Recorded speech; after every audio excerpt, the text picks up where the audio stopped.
everyone, thanks again once again for tuning into Porch Talk. My husband is back and we're going to talk more about us because I said we would, and you know, I like being transparent. Of course, we're not going to tell you motherfuckers everything because some things is just for us. We'll try to be as transparent as possible.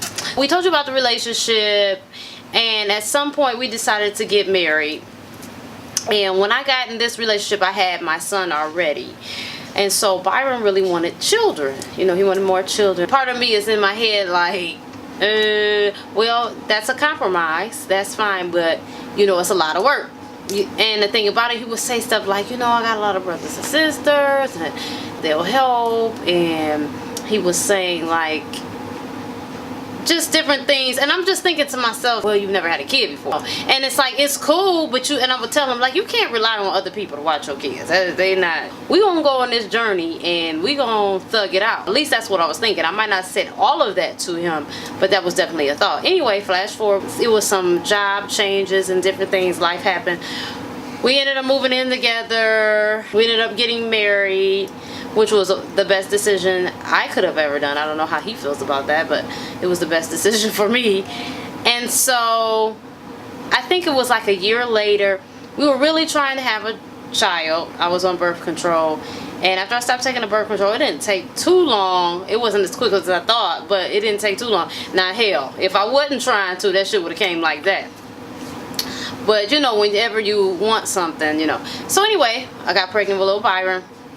It was, matter of fact, what is so fucking funny though is, according to this one right here, he claims I was acting crazy as hell. I think we had got into it, but I don't remember about what. I don't remember how it went down, because it had been a few instances we had got into it, and it was crazy. You talking about during the course of your pregnancy? Yes, at the beginning, neither one of us knew we were pregnant. Oh, okay. Right. And we had got into it. I don't know what the hell we had got into it about. I don't even know if it was that time that you had left the house for a couple of days. Okay. Could have been. I'm not too sure. But anyway, I called you at the airport, and I was like, guess what? You're going to be a father.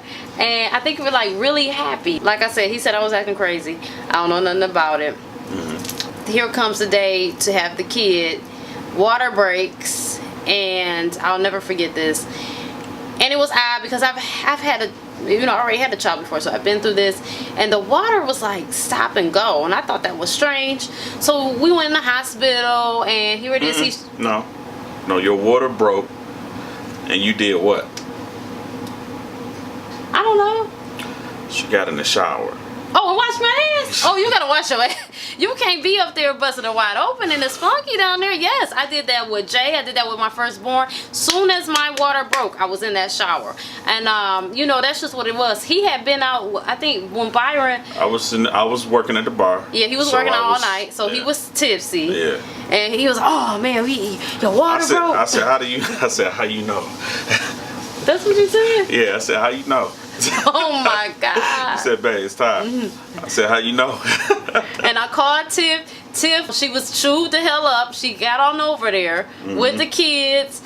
She met us at the hospital eventually, told her job she wasn't coming in. We was having a baby. So we get to the hospital, and Byron's like, let me push you. I'm like, no, I'm about to walk. What do you mean? I'm not handicapped. And he's over it. And so we go to have the child. Strong woman right here. We go to have the baby, and the heart beat kept dropping, and the nurse was a bitch, and I was really scared it was the baby's heartbeat. And then his godmother came in the room, his other godmother. She was a nurse at the hospital at the time. She moved away, and she was concerned as well. And she was like, no, I think that's the baby. So in comes my doctor at the perfect time. Anyway, long story short, I had to have an emergency C-section because the baby's cord was wrapped around his neck. That was scary, I think, for everybody. But I came out of that. And so it was so funny. Fast forward, Byron's friend Corey is over at the house. And he tells Corey that we were having another baby and it was going to be a girl. I'm like, what the hell is he talking about? You know what I'm saying? Like, I didn't agree to this.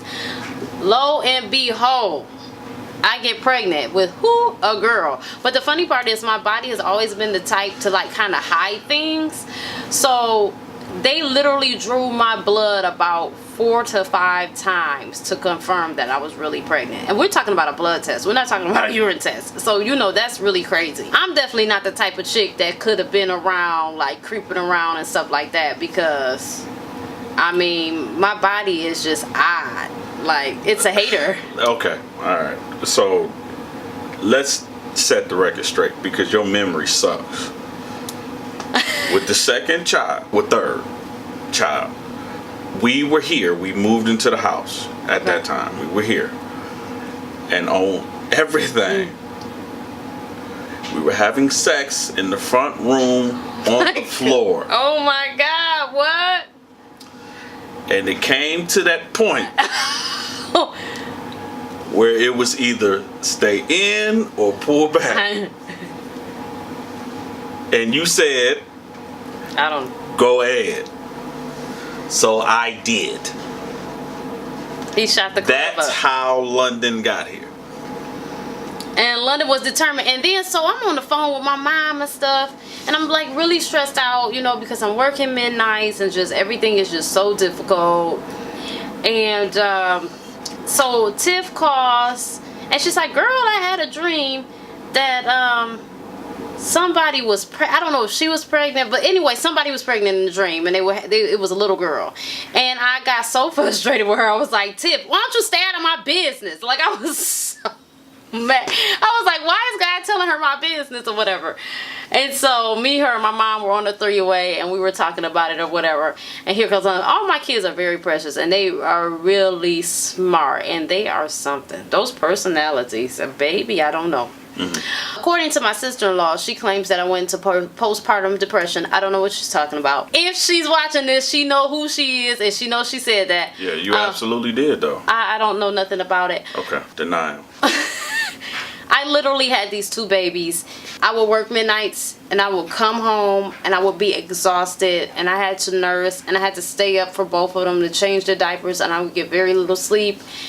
And it was just very stressful, like, you know, trying to hold one, monitor one. Like, they're both little. They're literally, like, what, 12 months apart? Mm-hmm. So it's like, you can imagine that. 13 months, okay. Exactly. 13 months. And then it's like, I'm at work, my boss is fucking with me.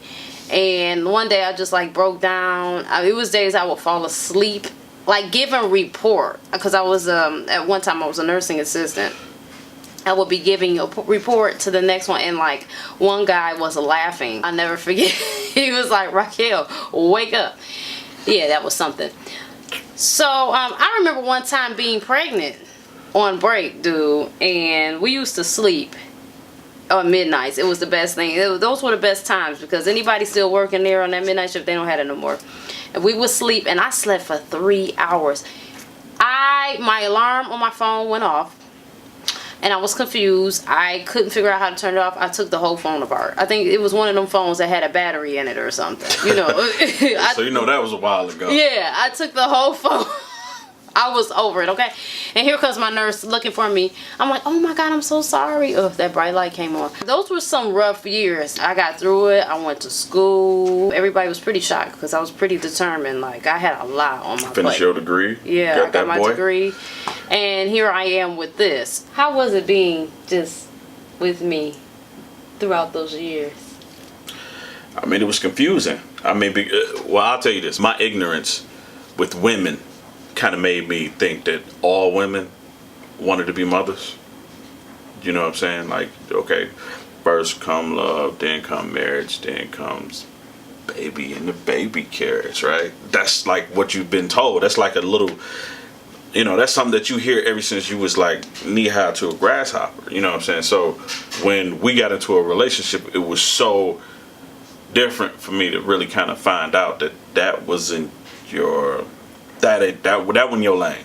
You weren't looking for that at all. You kind of made more compromises and sacrifices for me in that regard than I was even ever trying to consider when it came to you. I didn't even put 2 and 2 together and think that that could have been something that you never wanted, was a family. You know what I'm saying? And I know a lot of men, especially men that get married, we kind of, you know what I'm saying, we kind of have this idea of what marriage is supposed to be like, and then kids afterwards, and so on and so forth. And of course, obviously, there's no book on what's right and what's wrong, and the pitfalls that you're gonna go through, and the little small, minute, ancillary issues that you're gonna deal with. But if somebody would have asked me then, what's wrong with her, I never would have came up with, she don't want to start that over again. You know what I'm saying, with being a mother and all that responsibility. She don't want to do that. I never would have guessed that. They would have gave me a million opportunities to guess, and I just never would have guessed that. So learning that years later, after we kind of like had did some soul searching, and we, you know what I'm saying, had our little porch talk, and literally had a little porch talk, and then it all came out. Like, this just wasn't my idea. This just wasn't my goal. This wasn't my direction. And I made all these sacrifices and so on and so forth. And you said these words. You said, I feel like I'm losing myself. Well, no. Before that, you said, this is not my life. And you were balled up in the bed. Oh my God. You know what I'm saying? This was with London and BJ. You just had them too. And you was like, this is not my life.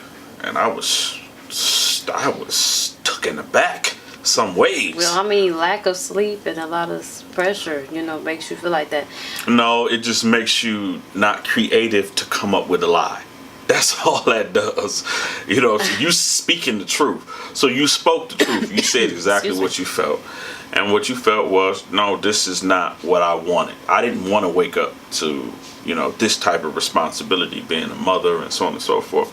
But we came up with some creative fucking ways of handling all of that. And that's all that matters. Your relationship is kind of like your fingerprints. You know what I mean? There's no two alike. And that's how you gotta treat it. You gotta make it work. Yeah. Stay tuned to part 2 of this. I'm gonna elaborate on things that we just talked about in this video. So thank you guys for tuning in to part 1. We hope that you tune in to part 2. Catch you next time. Bye. Make sure you choose Rocky Road Productions LLC Porch Talk to feed your entertainment needs. And you can do that by following us on Facebook, Instagram. Make sure you like this video and share it with all your family and friends. Tag somebody in it, why don't you? And don't forget to comment down below and let us know how you feel. And before you leave, make sure you subscribe. That's right. You'll catch us every week. Looking forward to see you again next time. Bye.